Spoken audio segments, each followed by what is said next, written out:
आजकल हमारे देश में वन नेशन वन इलेक्शन की बात चल रही है।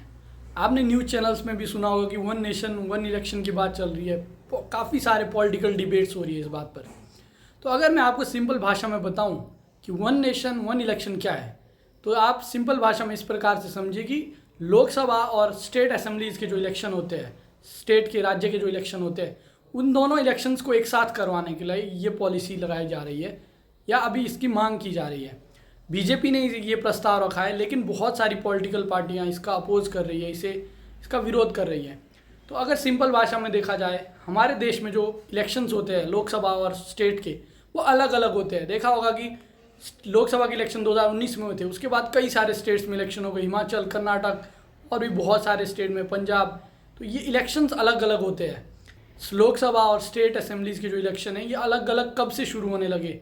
देखिए, जब शुरुआत में हमारे देश में पहला जनरल इलेक्शन हुआ, उस वक्त लोकसभा और सारी स्टेट असेंबलीज़ का हमारे देश में सेम टाइम पर ही इलेक्शन हुआ था और ये 5 साल तक चला। 57 में भी सेम ऐसा ही हुआ। लेकिन 1959 में पंडित जवाहरलाल नेहरू जी ने, जो केरल की गवर्नमेंट थी, आर्टिकल 356 यानी कि प्रेसिडेंट रूल का इस्तेमाल करके केरल की गवर्नमेंट को गिरा दिया, यानी कि केरल की गवर्नमेंट को डिसमिस कर दिया।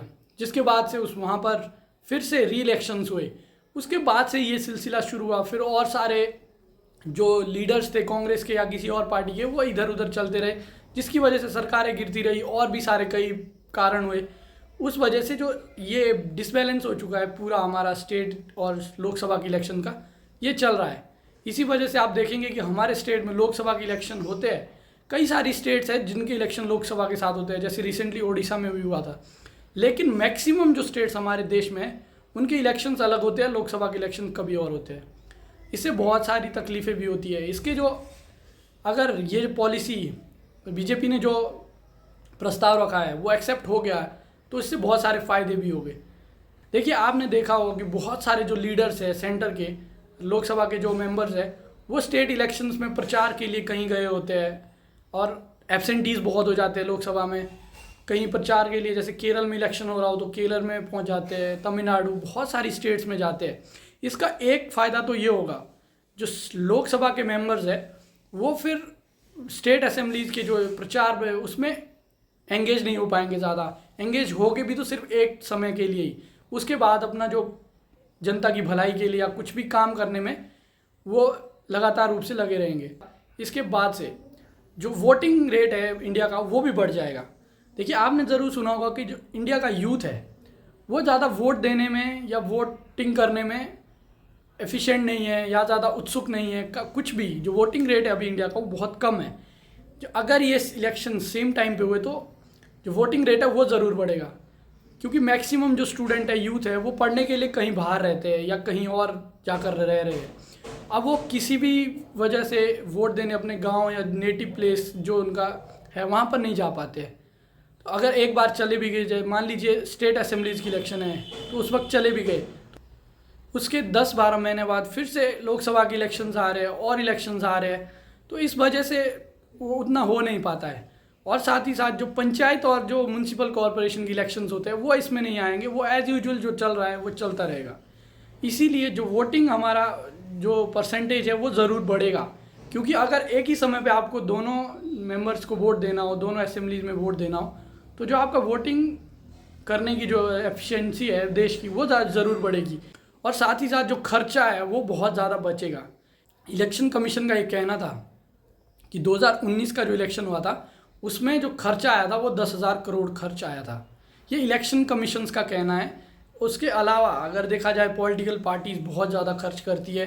नॉन इलेक्शन अगर देखा जाए कमीशन के हिसाब से, तो 60,000 करोड़ रुपए खर्च हुआ था देश का इलेक्शंस में ही। तो जो पॉलिटिकल पार्टियां हैं बहुत ज़्यादा पैसा खर्च करती है, बहुत ज़्यादा मैनिफेस्टिंग करती है, बहुत ज़्यादा आपने देखा होगा पब्लिक गैदरिंग वगैरह करते रहते हैं। तो इसमें बहुत ज़्यादा इलेक्शन में पैसा खर्च हो जाता है, वो चीज़ बहुत ज़्यादा बचेगा। और साथ ही साथ जो सरकारी एम्प्लॉयज़ होते हैं उनका जो डिप्लॉयमेंट किया जाता है, कभी यहाँ पर ज़्यादातर टीचिंग स्टाफ में ज़्यादा दिक्कत आती है कि बच्चों को फिर पढ़ाएगा कौन, जब टीचर की ड्यूटी लग जाती है, इलेक्शन ड्यूटी, फिर टीचर जा रहा है वहाँ पर भी। अभी जा रहे हैं, 6 महीने पहले इलेक्शन हुए लोकसभा के, वहाँ पर जा रहे हैं, फिर 1 साल बाद या 6 महीने बाद पंचायत की इलेक्शन हो रहे, उसके बाद स्टेट असेंबलीज की इलेक्शन हो रहे, तो उससे जो डिसबैलेंस बन जाता है पूरा सरकारी कार्यालयों में, उससे थोड़ी छूट मिलेगी। बस एक समय डिप्लॉय किया जाएगा और इसके बावजूद बहुत सारे जो पैसा है देश का वो बच जाएगा। अब इसमें एक सवाल और निकल कर आता है, आपने देखा होगा कि बहुत सारे जो स्टेट्स है उसमें इलेक्शन हो जाते हैं, लेकिन नो कॉन्फिडेंस मोशन के बाद सरकार गिर जाती है। तो ऐसे माहौल में क्या होगा, अगर किसी स्टेट की सरकार गिर गई तो वहाँ इलेक्शन करवाए जाएंगे या नहीं। तो इसके लिए इलेक्शन कमीशन की ओर से जो सुझाव दिया गया था वो ये है कि जो constructive vote of no confidence motion use किया जाएगा। जैसे कि जो एमएलए चुने गए हैं उनके बेस पर ही, उन्हें जोड़ कर ही वो जिस पार्टी में जाना चाहते हैं उस हिसाब से ही नई सरकार का गठन किया जाएगा, दोबारा से री इलेक्शंस नहीं होंगे। लेकिन ये इतना आसान भी नहीं है। अभी आप देखिए कि बहुत सारे जो स्टेट्स हैं वहाँ इलेक्शन हो चुके हैं और अगली साल लोकसभा के इलेक्शन होने हैं। तो इसे कैसे क्रोनोलाइज किया जाए, क्रोनोलॉजिकल तरीके से इसे सही किया जाए, ये बहुत ज़्यादा मुश्किल है। और इसके लिए सरकार को अमेंडमेंट्स भी करने होंगे, और साथ ही साथ अमेंडमेंट्स भी पहले तो सरकार को इसे लोकसभा में और राज्यसभा में पास करना होगा। उसके बाद ये, क्योंकि ये स्टेट रिलेटिव फेडरल गवर्नमेंट से रिलेटेड भी है, तो इसके लिए इसे स्टेट गवर्नमेंट से भी अप्रूव करना होगा। यानी कि जो आधी हमारे देश की स्टेट्स है उन्हें ये अप्रूव करना ही करना होगा। और साथ ही साथ जो पॉलिटिकल पार्टीज़ है, जो रिप्रेजेंटेटिव पॉलिटिकल पार्टीज़ है, जो अभी एस्टेब्लिश पॉलिटिकल पार्टियाँ हैं, उनको भी ये ज़रूर एक्सेप्ट करना होगा, तभी ये जो प्रस्ताव है ये पारित हो सकता है।